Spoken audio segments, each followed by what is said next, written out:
आज हम मनोविज्ञान के एक ऐसे नाम पर बात करने वाले हैं जिसे जिसे सब जानते हैं, लेकिन शायद ठीक से नहीं। Sigmund Freud. और खास तौर पर महिला यौन इच्छा पर उनके जो विचार थे।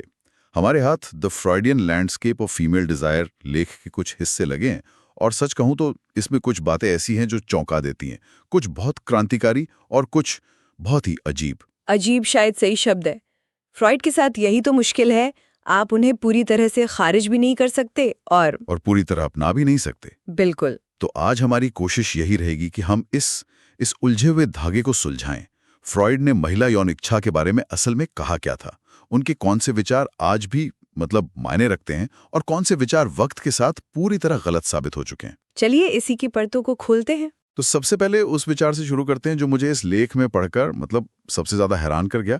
अपने जमाने के हिसाब से ये बहुत ही साहसी बात थी। फ्रॉइड ने कहा कि महिलाओं में यौन इच्छा एक प्राकृतिक, एक नेचुरल और पावरफुल फोर्स है। ये पुरुषों से किसी भी मामले में कम नहीं है। ये सुनने में आज शायद आम बात लगे, लेकिन हमें उस दौर को समझना होगा। हम बात कर रहे हैं लेट 19th और अर्ली 20th सेंचुरी की। विक्टोरियन समाज। हाँ, विक्टोरियन समाज, जहां महिलाओं को एसेक्सुअल बीइंग्स की तरह देखा जाता था। मतलब उनमें यौन इच्छा होती ही नहीं है, ऐसा माना जाता था। अच्छा। और अगर कोई महिला ऐसी इच्छा जाहिर करती तो उसे अक्सर एक मानसिक बीमारी, हिस्टीरिया का लक्षण माना जाता था। तो उस माहौल में एक नामी डॉक्टर का ये कहना कि नहीं, ये इच्छा सिर्फ है ही नहीं बल्कि एक ताकतवर शक्ति है, ये तो अपने आप में एक धमाका रहा होगा। बिल्कुल, ये एक भूचाल लाने जैसा था। और फ्रॉइड यही नहीं रुके, उन्होंने एक और कदम आगे बढ़ाया। अच्छा।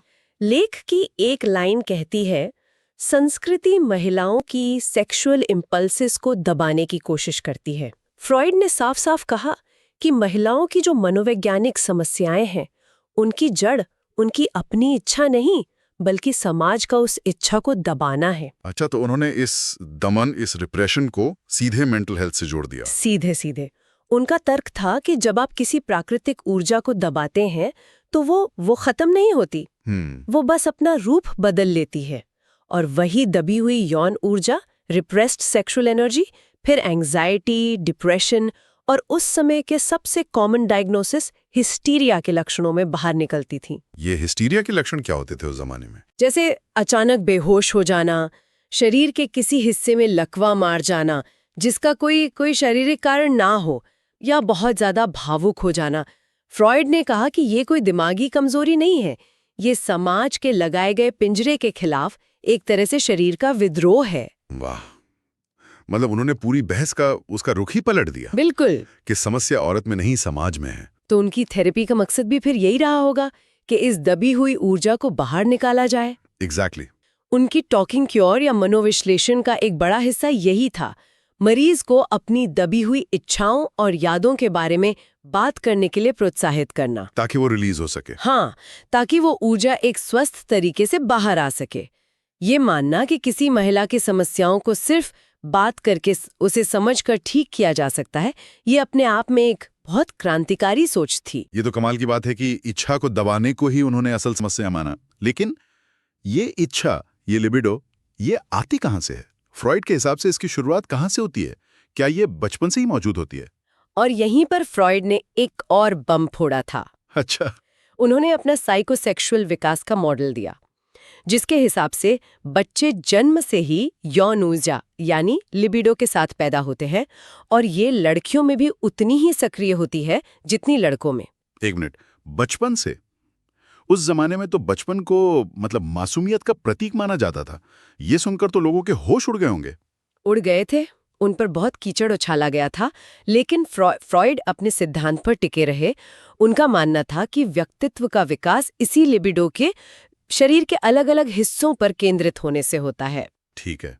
लेकिन यहीं पर उनके सिद्धांत का वो हिस्सा आता है जो आज सबसे ज्यादा विवादास्पद और बदनाम है। आप पेनिस एनवी की बात कर रही हैं? जी, पेनिस एनवी।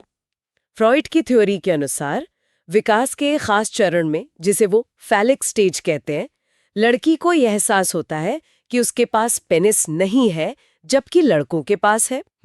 फ्रॉइड के मुताबिक यह एहसास उसमें एक कमी, एक लैक की भावना पैदा करता है और इसे ही उन्होंने पेनिस एनवी यानी लिंग ईर्ष्या का नाम दिया।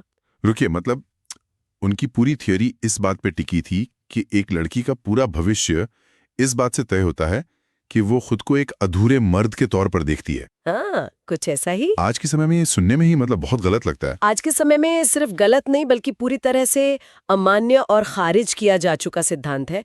मनोविज्ञान और खासकर फेमिनिस्ट विचारकों ने मतलब इसकी धज्जियां उड़ा दी। इसकी सबसे बड़ी समस्या क्या थी, मतलब फंडामेंटली रॉन्ग क्या था इसमें? इसकी सबसे बड़ी समस्या इसका पुरुष केंद्रित मेल सेंट्रिक होना है। ये सिद्धांत महिला के विकास को अपने आप में संपूर्ण नहीं मानता।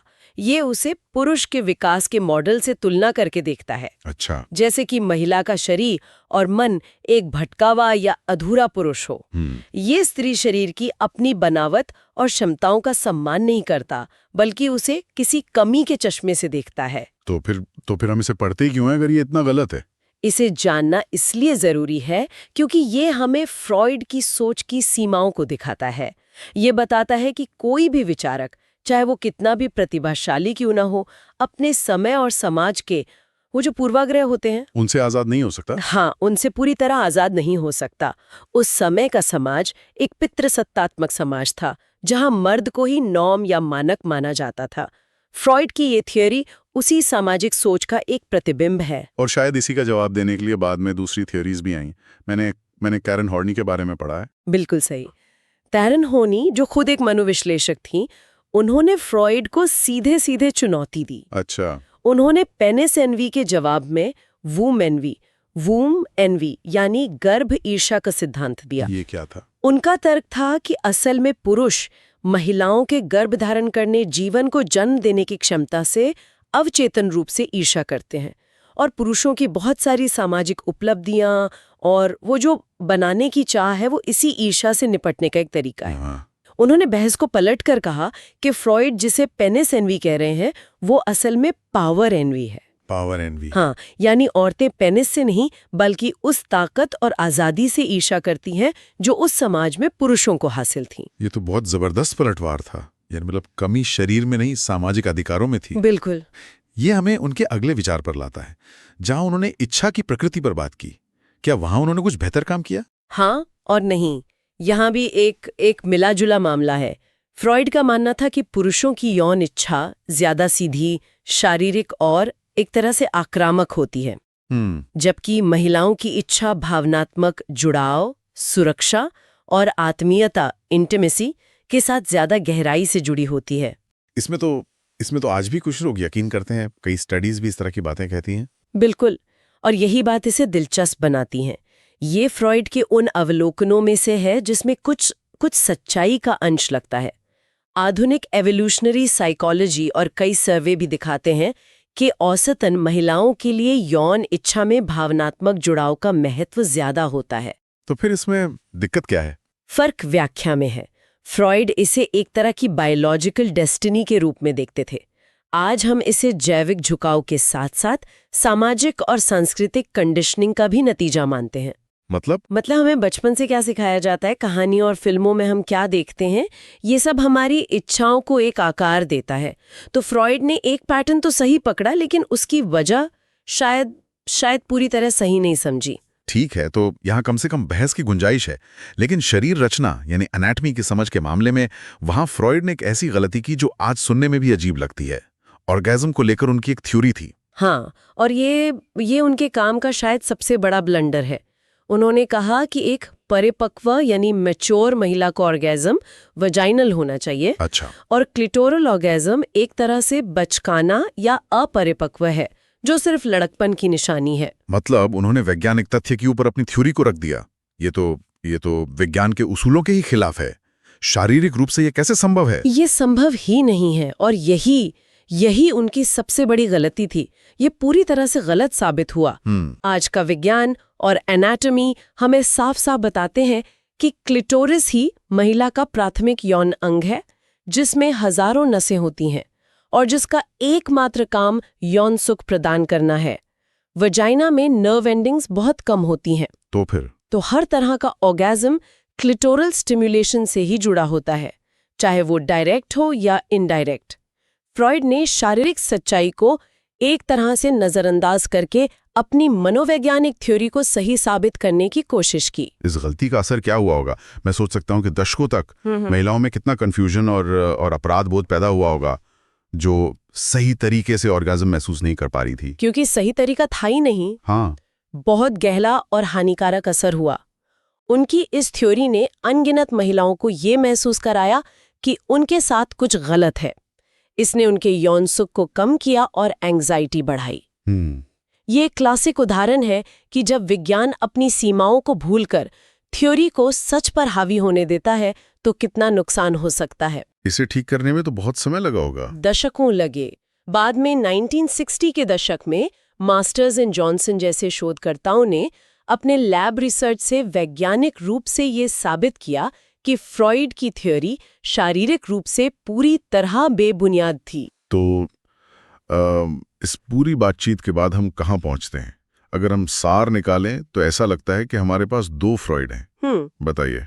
एक वो क्रांतिकारी विचारक जिसने पहली बार कहा कि महिला यौन इच्छा असली है, प्राकृतिक है, शक्तिशाली है और समाज का इसे दबाना मानसिक बीमारियों की जड़ है। हाँ, ये उनका सबसे स्थायी और महत्वपूर्ण योगदान है। और दूसरा फ्रॉइड वो है जिसके पीनिस एनवी जैसे सिद्धांत पुरुष केंद्रित सोच से भरे थे और ऑर्गेज्म पर जिसकी थियरी वैज्ञानिक रूप से ही गलत और हानिकारक थी। सही। तो हम उन्हें कैसे याद रखें? एक हीरो की तरह या एक विलन की तरह? शायद दोनों की तरह नहीं। अगर हम इसे बड़े परिप्रेक्ष्य में देखें तो फ्रॉइड की असली क्रांति यह नहीं थी कि वे हर बात में सही थे। जाहिर है वो नहीं थे। हाँ, उनकी क्रांति ये थी कि उन्होंने पहली बार महिला यौन इच्छा को मनोविज्ञान के क्लिनिकल अध्ययन का एक वैध और गंभीर विषय बनाया। उनसे पहले इस पर या तो बात ही नहीं होती थी या इसे सिर्फ नैतिकता और धर्म के दायरे में देखा जाता था। तो उन्होंने एक ऐसी बातचीत की शुरुआत की जो उनसे पहले मौजूद ही नहीं थी। बिल्कुल, उन्होंने एक दरवाजा खोला और उस दरवाजे के अंदर जाकर बाद के शोधकर्ताओं ने, जिनमें कैरन हॉर्नी जैसी कई महिला विचारक भी शामिल थीं, उनकी गलतियों को सुधारा, उनके विचारों को चुनौती दी और इस समझ को बहुत आगे बढ़ाया। तो कह सकते हैं कि उन्होंने बहस छेड़ी। हाँ, एक ऐसी बहस छेड़ी जो आज भी जारी है। उनका असली योगदान सही जवाब देने में उतना नहीं था जितना सही सवाल पूछने में था, भले ही उनके दिए हुए कुछ जवाब बहुत गलत थे। तो आज हमने फ्रॉइड के विचारों की इस जटिल दुनिया को समझने की कोशिश की। उनके क्रांतिकारी विचार, उनकी विवादित थ्योरीज और उनकी एक मिलीजुली विरासत। ये साफ है कि उनके काम को पूरी तरह से अपनाना या खारिज कर देना दोनों ही शायद सही नहीं होगा। और ये चर्चा एक जरूरी सवाल छोड़ जाती है। जब हम आज के ज्ञान के साथ अतीत के विचारकों को देखते हैं तो हम उनके उस योगदान को, जो वाकई में क्रांतिकारी था, उनकी उन गंभीर गलतियों से कैसे अलग करते हैं जो उनके समय के पूर्वाग्रहों से पैदा हुई थी। और इससे भी दिलचस्प सवाल ये है कि 100 साल बाद भविष्य के लोग हमारी आज की पक्की मानी जाने वाली वैज्ञानिक समझ में कौन सी बड़ी खामियां और हास्यास्पद पूर्वाग्रह देखेंगे।